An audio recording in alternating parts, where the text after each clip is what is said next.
Hello, I'm David Stephen Cohen, and this is Biden's Misguided Middle East Policy Part 2, Terrorism in the Holy Land.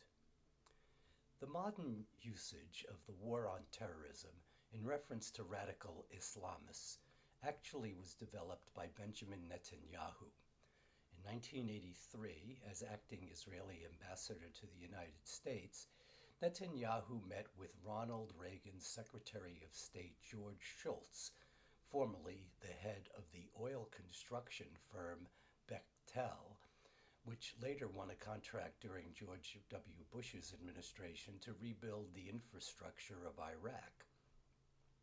In 1984, Shultz gave a speech at the Jonathan Institute in which he spoke about, quote, preventive or preemptive actions against terrorists before they strike, unquote. Others attending the Jonathan Institute conferences included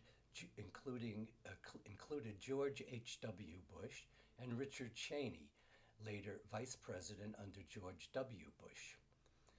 Netanyahu formed the Jonathan Institute, named after his brother Jonathan Netanyahu, who led and was killed at the Entebbe raid to free Israeli hostages held in Idi Amin's Uganda.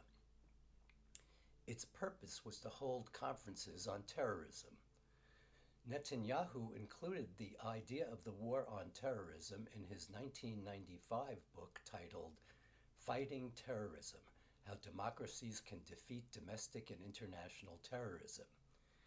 In it, Netanyahu argued that the United States could learn from Israel how to fight both domestic and international terrorism. Netanyahu's vision of the war on terrorism refers to tactics used by Muslim groups that have different self-determination issues in different parts of the world, including the Bosnians in the Balkans, the Chechens in the Caucasus, Uyghurs in China, ISIS in Iraq and Syria, Al-Qaeda in Africa and the Near East, Hezbollah in Lebanon, and the Houthi in Yemen. However, terrorism is not an enemy. It is a tactic of asymmetrical warfare of non-state fighters against national armies. When it involves the intentional killing of women and children and civilians, it could be considered war crimes, whether conducted by non-state actors or by national armies. In order to understand the historical context of terrorism in the Holy Land, one must go back to World War I, when Palestine was part of the Ottoman Empire. In 1914, the Jews comprised only about 8% of the population of Palestine. Nevertheless, British and French diplomats Mark Sykes and François-Georges Picot in January 1916 made a secret agreement to divide the Ottoman Empire outside of the Arabian Peninsula into French and British spheres of influence, with with Britain having control over what is today Israel, Jordan, and southern Iraq, and the French having control over what is southeastern Turkey, Syria, and Lebanon today. In November 1917, the British Foreign Secretary Arthur Balfour wrote a letter to Lord Walter Rothschild, a member of the British branch of the Jewish Rothschild banking family, promising that the British government would, quote, view in favor the establishment of a national home for the Jewish people, unquote, in Palestine, provided, quote, that nothing shall be done which may prejudice the civil and religious rights of the non-Jewish communities in Palestine, unquote.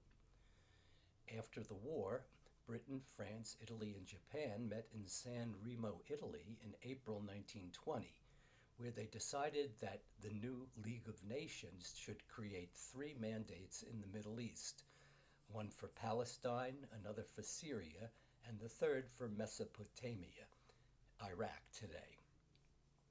This was followed in March 1921 when the new British colonial secretary Winston Churchill met at the Semiramis Hotel in Cairo with Gertrude Bell, T.E. Lawrence, and other British military and civil officials, where they agreed to grant to two former British allies from the Arabian Peninsula, Abdullah bin Hussein, the administration of the territory east of the Jordan River, and his brother Faisal, a newly created kingdom of Iraq in Mesopotamia.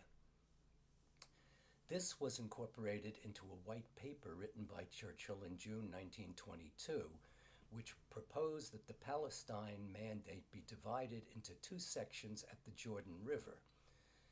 The Zionist leader Chaim Weizmann was not happy with the arrangement, considering the area east of the Jordan River had always been considered part of Palestine. When the League of Nations ratified the British Mandate for Palestine in July 1922, the Arab Palestinians rejected it.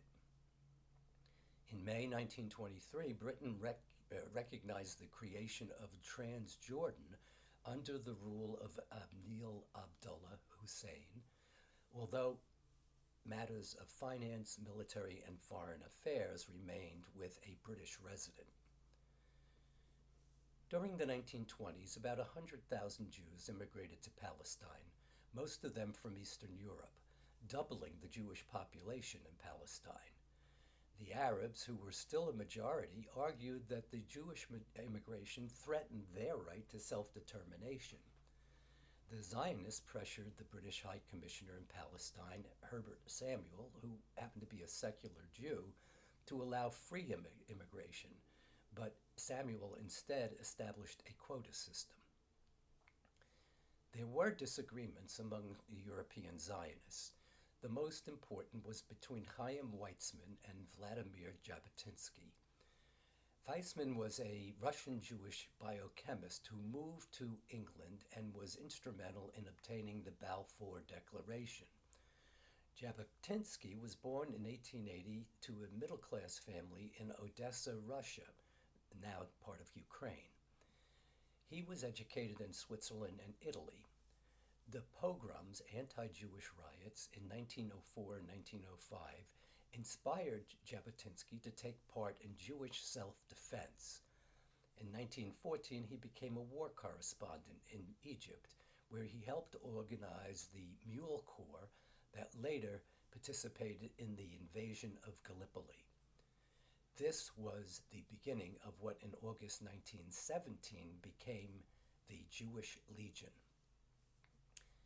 When Arabs attacked Jews in Jerusalem in April 1920, Jabotinsky organized the Jewish defense of the city. After the riots subsided, he was arrested by the British and sentenced to 15 years in prison. When Herbert Samuel became High Commissioner of Palestine, he granted amnesty to Jabotinsky and other Jewish prisoners. After the riots, the Haganah, a Zionist paramilitary organization, was founded to protect the Yishuv, the Jewish settlement in Palestine, against Arab attacks. It was under the control of the Jewish Agency, the official body of the Yishuv, recognized by the League of Nations under the Palestinian Mandate. In March 1921, Jabotinsky joined the Zionist executive, but he resigned in 1923 in a protest against Weizmann's willingness to compromise with the British. Jabotinsky then traveled to Latvia and Lithuania, where he formed a political party that became known as Beitar. Their aim was to establish in Palestine and Transjordan a self-governing commonwealth with a Jewish majority. In 1924, at a conference in Paris, they created a party named the United Zionist Revisionists. Among its early members was a young Viennese student of Hungarian descent named Arthur Kessler, who later in 1940 wrote Darkness at Noon, about both Nazi and Soviet totalitarianism. A group of officers and troops in the Haganah in 1931 formed the Irgun, a military branch of Jabotinsky's revisionists. David Ben-Gurion was concerned with the growing influence of Jabotinsky. Ben-Gurion was born in Poland, then part of Russia, moved to Palestine in 1906, and later became the second prime minister of the State of Israel after Chaim Weizmann. Ben-Gurion wanted the Haganah to use their stolen and smuggled arms for self-defense only, and advocated for Havgalah, restraint, while Jabotinsky said he endorsed Havgalah. The Irgun continued to explode bombs in Arab marketplaces. In 1930, Jabotinsky went on a trip to South Africa, and the British authorities, who considered him an extremist, refused to allow him to return. He was forced to live in Paris, then London, and finally New York City. Jabotinsky retained his position as leader of Beitar with its base in Riga. Jabotinsky died in London in 1940, and he was succeeded as leader of the Revisionists by Menachem Begin, who later became Prime Minister of Israel in 1977. The issue of Jewish immigration to Palestine was put in a new context in September 1935, when Nazi Germany passed the anti-Semitic Nuremberg laws. In 1936, 2 Jews were shot and killed on the Turkom-Nablus Road, and four days later, 16 Jews in Haifa were killed. In May, Mohammed Amin al-Husseini, the president of the Arab High Committee and the Mufti of Jerusalem, called for a general strike in opposition to open-ended Jewish immigration to Palestine. Husseini was the appointed Mufti in 1921 by British High Commissioner Herbert Samuels. The Mufti was in charge of the Muslim holy places, including the Al-Aqsa Mosque on the top of the Temple Mount in Jerusalem. In 1937, al-Husseini fled Palestine to avoid arrest, first in Lebanon, then in Iraq, and finally to fascist Italy and Nazi Germany. There he made propaganda radio broadcasts and helped the Nazis recruit Bosnian Muslims into the Waffen-SS.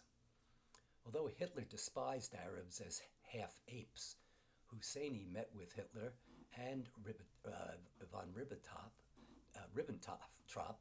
in 1944 and told them that the Arabs were, quote, Germany's natural friends, unquote, because they both had the same enemies, quote, namely the English, the Jews, and the communists, unquote. In response, the British High Commissioner, Sir Arthur Wauchope,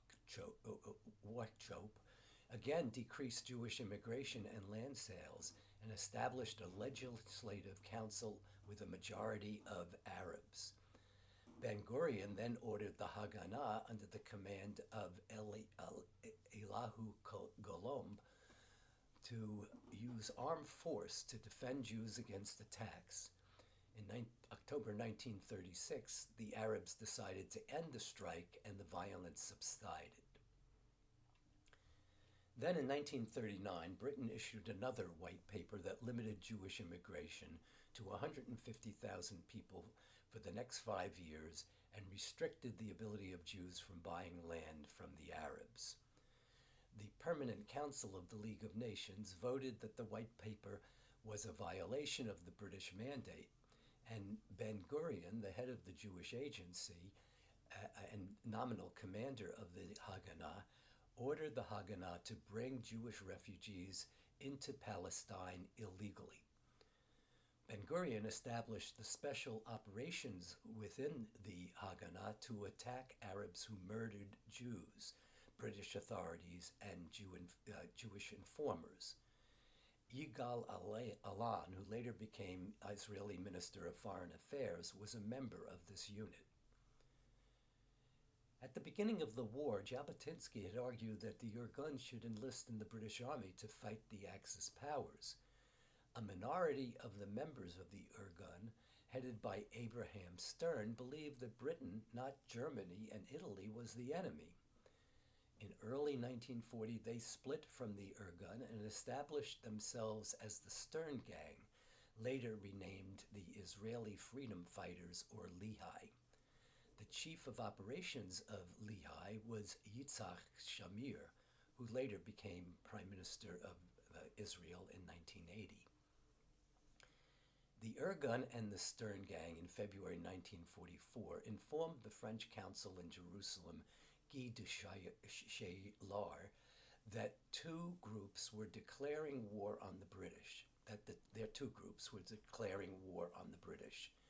In October, they raided the Atlith detention camp to free 200 illegal Jewish immigrants. The next month, they blew up the railroad in Palestine and several British Coast Guard vessels. The following June, in what became known as Black Friday, the British arrested most of the Jewish leadership in Palestine, except Ben-Gurion, who was in Paris at the time. In November 1944, the British Minister of State Walter Guinness Lord Moyne, the heir to the family that owned Guinness Stout, was assassinated outside his home in Cairo by two men. The Egyptian police captured the assassins, one of whom confessed that he was sent by the Stern Gang. Ben-Gurion and the Jewish Agency ordered the Haganah to arrest members of the Irgun and turn them over to the British authorities, but Begin was never captured. The United Hebrew Resistance Movement initially considered bombing the British headquarters in the King David Hotel in Jerusalem, but the new head of the Haganah, Israel Galili, changed his mind. Menachem Begin told him that the Irgun would do it with or without the approval of the Haganah. Galili acquiesced, and in July 1946, there was an explosion at the hotel in which almost 200 people were killed. Unaware of Galili's concurrence, Ben-Gurion denounced the Irgun attack. In March 1945, Egypt, Iraq, Saudi Arabia, Syria, and Lebanon met in Cairo to form the Arab League to lobby for Arab interests at the conference held in San Francisco to write the charter for the United Nations. The Arab League grew to include Transjordan and Yemen, along with representatives of the Palestinian Arabs. The League issued the so-called Alexandria Protocol, which stated that Palestine was an important part of the Arab world, and the rights of Arabs, presumably including Palestinians, quote, cannot be touched without prejudice to peace and stability in the Arab world, unquote. In February 1947, the British Prime Minister Ernest Bevin announced that Britain was referring the Palestinian question to the United Nations. The UN created a committee named the UN Special Committee on Palestine, whose members went to the displaced persons camps in Europe and to Palestine, Lebanon, Syria, and Saudi Arabia. The Palestinians refused to meet with the committee. Their majority report recommended, that is, the committee's majority report recommended that the British Mandate should be ended and that both an Arab and a Jewish state be created with an economic union between the two states, with Jerusalem as an international zone. The minority report called for a single federal state with two provinces, one Arab and another Jewish, and a single capital in Jerusalem. The Arab Higher Committee attacked both proposals. The Jewish Agency announced that it favored the majority report, except for the recommendation that Israel be in a free zone and the recommendation not to include Western Galilee in the Jewish state. In November 1947, the United Nations General Assembly passed Resolution 181, stating that, quote, independent Arab and Jewish states and a special international regime for the city of Jerusalem shall come into existence in Palestine 2 months after the evacuation of the armed forces of the mandatory power has been completed, but in any case not later than 1 October 1948, unquote. The Arab countries voted against it. The United States and the Soviet Union and its satellite nations voted in favor, and Great Britain abstained. The Palestinian leaders were upset that the Jews, who constituted 37% of the population, received 55% of the land. Also, the Jews received the fertile coastal plain and the Jezreel and Jordan River valleys, while the Arabs received the hilly parts of the land. In May 14, 1948, the day before the British were scheduled to depart, a provincial council of state consisting of the representatives of the Yishuv and the Zionist movement passed a declaration stating that, quote, by virtue of our natural and historic right and on the strength of the resolution of the United States General Assembly, hereby declare the establishment of a Jewish state in Eretz Israel to be known as the State of Israel, unquote. It also stated, however, that the State of Israel, quote, will foster the development of the country for the benefit of all its inhabitants. It will be based on freedom, justice, and peace as envisioned by the prophets of Israel.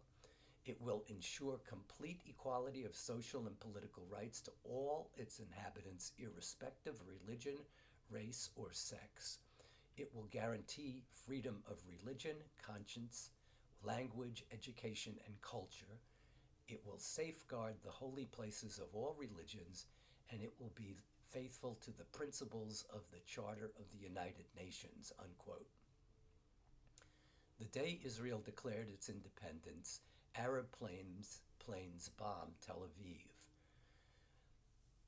By the British withdrawal of Palestine on the night of May 15th, Arab armies from Syria, Transjordan, Iraq, and Egypt attacked Israel. Under the Treaty of London of March 1946 between Great Britain and the Emir of Transjordan, the country became the Hashemite Kingdom of Jordan, with Abdallah I Hussein as king. Jordan participated in the Arab-Israeli War in 1948, and in December of 1948, Jordan occupied the West Bank of the East Jerusalem, including the old Muslim and Jewish quarters and the old city with the Temple Mount. In April 1949, Transjordan changed its name officially to the Hashemite Kingdom of Jordan. After Israel declared its independence, the Haganah, Irgun, and the Stern Gang merged into the Israeli Defense Force, the IDF. But conflict developed between the Irgun and the Haganah. During a truce in the 1948 war between Israel and the Arab nations, a ship named Altalena arrived from France in June 1948 with 1,000 Jewish refugees and arms intended for the Irgun, not the Haganah. Begin announced that the Irgun intended to keep 20% of the arms for its own fighters in Jerusalem. But Ben-Gurion ordered that the Haganah seize the weapons by force if necessary. Begin refused and fighting broke out. With Begin on board, the ship departed, but struck an old refugee ship sunk by the British before World War II. Irgun fighters then came ashore and stormed the city of Tel Aviv, and Ben-Gurion ordered the Haganah to shell the Altalena. The surviving members of the Irgun were rounded up, but Begin managed to escape. There were 4 separate armistice agreements between Israel and the Arab countries. The first was in February 1949 with Egypt. Under it, Egypt was allowed to occupy the Gaza Strip and the Sinai Peninsula. The Sinai Peninsula was a land bridge between the continent of Africa and Asia. The residents were primarily nomadic Bedouins. Over the centuries, it was occupied by a number of different empires, and finally by the British until Egyptian independence in 1922. But during the 1948, about 700,000 Palestinian Arabs, or about 85% of the total population of Israel, either fled or were expelled from their homelands in what might be considered ethnic cleansing. They either went to the West Bank, the Gaza Strip, or displaced persons camps in Lebanon, Syria, and Jordan. In addition, refugees left Israel during the Six-Day War in 1967. The largest number of refugees, more than 2 million, live in Jordan. About 500,000 each live in Syria and Lebanon. In December 1948, the United Nations General Assembly adopted Resolution 194, affirming that the Palestinians' right to return to their home, affirming the Palestinians' right to return to their homes.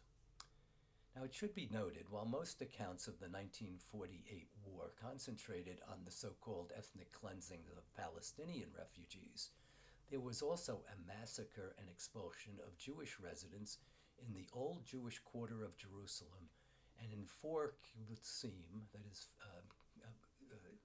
collective farms, in the Et Zion block south of Jerusalem. Despite the fact that the 1949 Armistice Agreement stated that Israel would have access to religious sites in East Jerusalem, Jordan refused to implement this provision, arguing that Israel's refusal to permit Palestinians to return to their homes in West Jerusalem voided this clause. In April 1950, the Hashemite Kingdom of Jordan formally annexed the West Bank and East Jerusalem. But in 1951, King Abdullah of Jordan was assassinated in the Al-Aqsa Mosque by a Palestinian militant based on rumors that he was about to sign a peace treaty with Israel. He was succeeded by his son Talal, who abdicated in 1953 because of illness in favor of his older brother Hussein. In 1958, Hussein and the neighboring Iraq under Hussein's cousin King Faisal II formed the Arab Federation in response to the formation of the United Arab Republic between Nasser's Israel and Syria. But the federation lasted only 6 months after King Faisal was deposed in a military coup in July 1958. In response to Nasser's courting support from the Soviet Union for his Arab nationalism, King Hussein of Jordan sought a Cold War alliance with the United States. One of the complicated factors was the control of the strategic important Suez Canal connecting the Red Sea and the Mediterranean. The canal was built between 1859 and 1969 by the French Suez Company under Ferdinand de Lesseps. Half the company's shares were owned by the French and the other half by the Egyptians. In 1985, Egypt sold its half to Great Britain, and Great Britain established a protectorate over Egypt in 1882. In March 1928, Hassan al-Banna and 6 workers founded the Muslim Brotherhood in the city of Ismailia on the Suez Canal, on the west side of the Suez Canal. The Brotherhood was dedicated to the establishment of Sharia law based on the Quran and the Sunnah. It was a social agency also, establishing hospitals, pharmacies, and schools. By the 1930s, the Brotherhood was opposed to British rule in Egypt and the Zionist settlers in Palestine and the Jewish population in Egypt. They established an alliance with the Palestinian Mufti in Jerusalem, Ayman al-Husseini. During World War II, the Brotherhood sided with Germany in an attempt to force the British out of Egypt. In 1956, Nasser nationalized the Suez Canal, banning Israel from using it and blocking the Straits of Tiran at the mouth of the Red Sea, thereby blocking the Israeli port of Eilat at the southern tip of the Negev desert. Great Britain, France, and Israel then invaded Egypt and took control of the canal and the Sinai Peninsula. The following year, under pressure from the United States and the Soviet Union, Israel withdrew its troops from the Sinai, and they were replaced by the United Nations Emergency Force, the UNEF. But in May 1967, Colonel Nasser ordered the UNEF out of the Sinai, reoccupied it, and again closed the Straits of Tiran. Israel launched a number of preemptive strikes against Egyptian airfields, and then invaded the Sinai, the Gaza Strip, the Golan Heights from Syria, which had entered the war, and the West Bank of the Jordan River and East Jerusalem from Jordan, which had a defensive pact with Egypt prior to the war. In 1970, Nasser resigned and he was replaced by Anwar Sadat.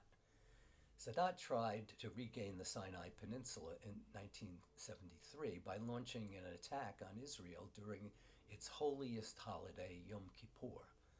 At the same time, Hafez al-Assad, the Alawite president of Syria, attacked Israel in an attempt to regain the Golan Heights. The Israeli counterattack invaded Egypt as far as the Suez Canal and Syria as far as Damascus. Sadat then reversed course and attempted to make peace with Israel. In September 1978, through the mediation of U.S. President Jimmy Carter, Sadat met with Israeli Prime Minister Menachem Begin to sign the Camp David Accords that provided the framework for a peace treaty between Egypt and Israel. Under the peace treaty signed the following year, Israel agreed to withdraw from the Sinai and Egypt agreed to demilitarize the peninsula. Both Begin and Sadat won the Nobel Peace Prize. The Palestinian Liberation Organization, the PLO, which was not party to the agreement, and the fundamentalist Muslim Brotherhood in Egypt opposed the peace agreement. In October 1981, Sadat was assassinated as he viewed a military parade in Cairo. It is believed the assassination was planned by the radical Islamic Jihad, which was affiliated with al-Qaeda under a fatwa ordered by Omar Abdel Rahman, an Egyptian who was later involved in planning the 1993 bombing of the World Trade Center. There are a number of Palestinian groups that have been labeled terrorist organizations. Foremost among them was the Palestinian Liberation Organization, PLO, created in 1964 by the Arab League in Cairo. Its stated goal was, quote, the liberation of Palestine through armed struggle. It later splintered into the Popular Front for the Liberation of Palestine, the PFLP, in 1968, Fatah under Yasser Arafat, and other groups still under the umbrella of the PLO. The PFLP, a German left-wing terrorist group, in June 1976 hijacked Air France's Airbus A300 in a flight from Tel Aviv to Paris. The plane had both Jewish and non-Jewish passengers. The hijackers diverted the flight to Libya and then to Uganda, where they landed at the Entebbe International Airport under the rule of Uganda dictator Idi Amin. The hijackers demanded the release of 40 Palestinian prisoners, but an Israeli commando unit headed by Lieutenant Colonel Jonathan Netanyahu, the older brother of Benjamin Netanyahu, in 1976 flew into Entebbe and freed the hostages, but Netanyahu was killed in the raid. Fatah and Arafat later took control over the PLO. The PLO established a state within Jordan under King Hussein until King established a separate state within Jordan until King Hussein in September 1970 forced them out of Syria when they tried to overthrow his kingdom. The PLO then moved its base to Lebanon and began to fire rockets into northern Israel. In 1982, Israeli Prime Minister Menachem Begin invaded Israel and forced the PLO out of Beirut. Following the Israeli invasion of Lebanon, the Shiite group Hezbollah was founded, closely allied with the followers of the Ayatollah Khomeini in Iran. Hezbollah also had an alliance with the Alawite president of Syria, Bashar al-Assad. In 1983, Hezbollah was responsible for a suicide attack on the U.S. Embassy and the U.S. Marine barracks in Beirut. It was also responsible for the hijacking of TWA Flight 847 and the 1992 attack on the Israeli Embassy in Argentina. The Black September Organization, the BSO, was another Palestine militant organization founded in 1970.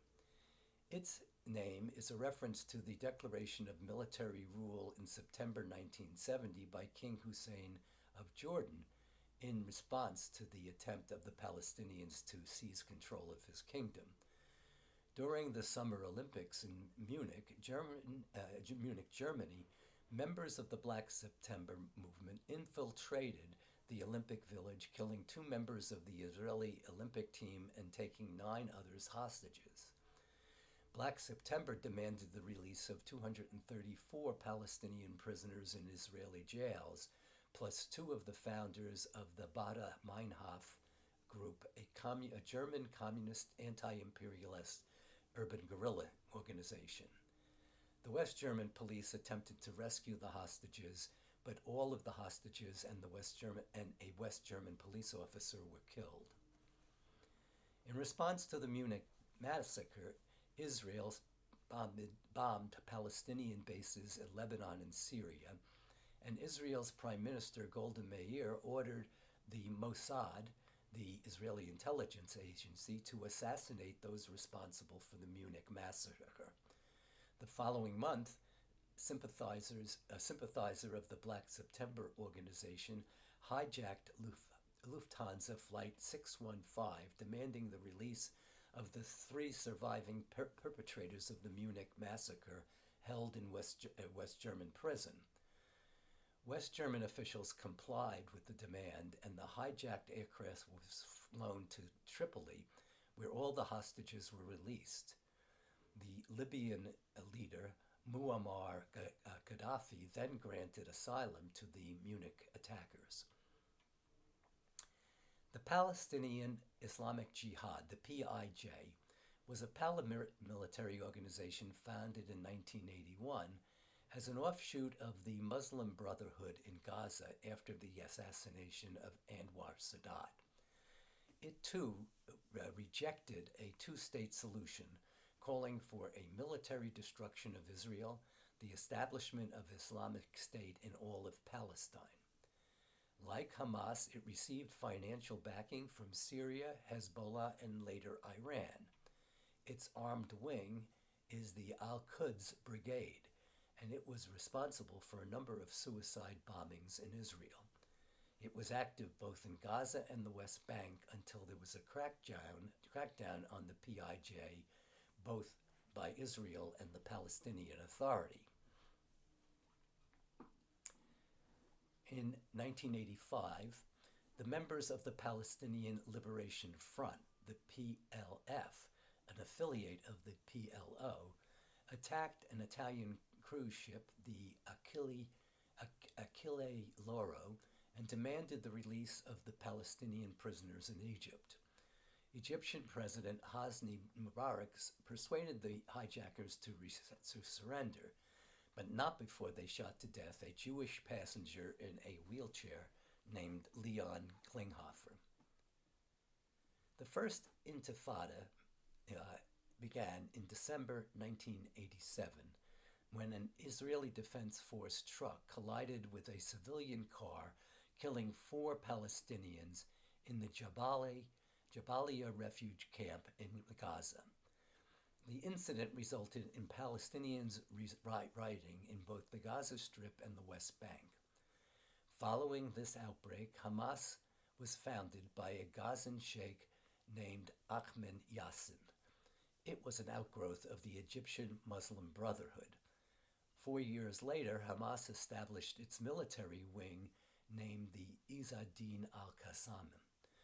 The charter of Hamas stated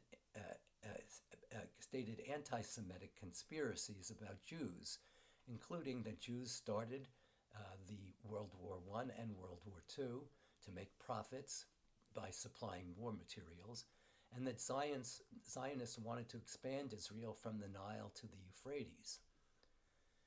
In September 1993, Israeli Prime Minister Yitzhak Rabin and the Palestinian Liberation Organization negotiator Mahmoud Abbas signed a Declaration of Principles on an interim self-government arrangement commonly known as the Oslo Accords at the White House.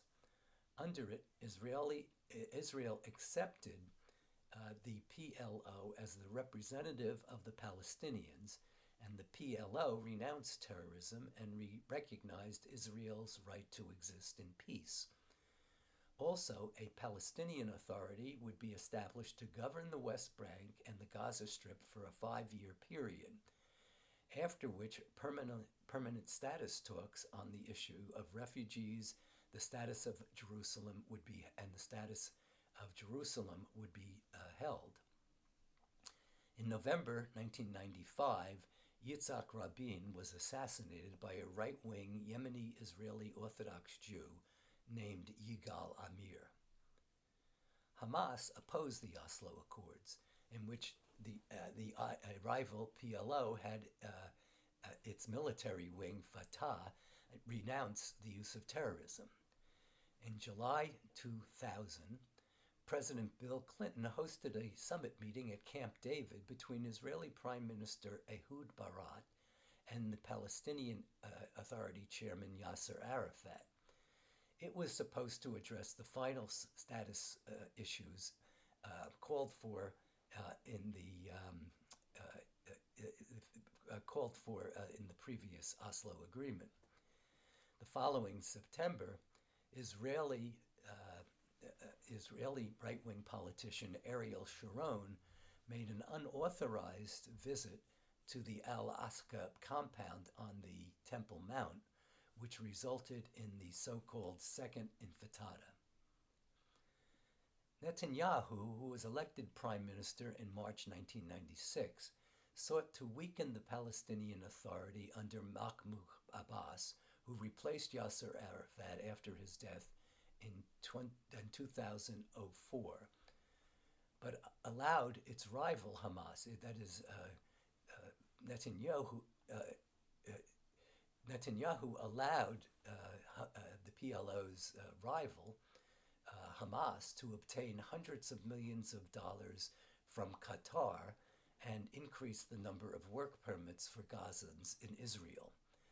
In 2005, the Likud conservative Prime Minister Ariel Sharon unilaterally evacuated Israel's settlements in the Gaza and the Gaza Strip, and then following year, Hamas won the legislative elections and ousted the Palestinian Authority from the Gaza Strip. Israel continued its blockade of Gaza, and Hamas launched its attack into Israel. 2017, Hamas revised the charter at 28 of its original charter, stating that, quote, Hamas believed in and adheres to managing its Palestinian relations on the basis of pluralism, democracy, and national partnership, acceptance of the other, and adoption of a dialogue, unquote. It stated that its fight was with Zionism, not with the Jewish people. Yet Hamas still was opposed to a two-state solution, wanting to see the Jewish state of Israel replaced by an Islamic republic similar to that in Iran, using violent means. Benjamin Netanyahu's father, Benzion Netanyahu, was a supporter and even an aide to the radical Vladimir Jabotinsky. Benzion was born in Warsaw and moved to Palestine in 1920. He was a Jewish history scholar who was the editor of the Jewish Encyclopedia. But as a member of the Revisionists, Netanyahu's father wanted to see a greater Israel that would include Transjordan and the Sinai Peninsula. Added to this, the fact that Netanyahu's brother, Jonathan, was killed in the 1976 raid on Entebbe. What President Biden has failed to understand is that Benjamin Netanyahu never has and never will support a two-state solution to the Palestinian conflict. In March 2024, New York Senator Chuck Schumer, the Democratic majority leader of the Senate and the most powerful Jewish leader in Congress, called for new elections in Israel. However, removing Netanyahu from power will not solve the problem, because a majority of the Israeli electorate have supported his policies. Whether or not yet Netanyahu is in power, Israel will probably reoccupy the Gaza Strip and continue to expand its settlements in the West Bank. The only solution is for the United States to withdraw military support for Israel until it agrees to a temporary two-state solution policed by NATO forces. Ultimately, the goal should be a single secular state of Israel that is homeland to both Israelis and Palestinians. That might take another generation to achieve.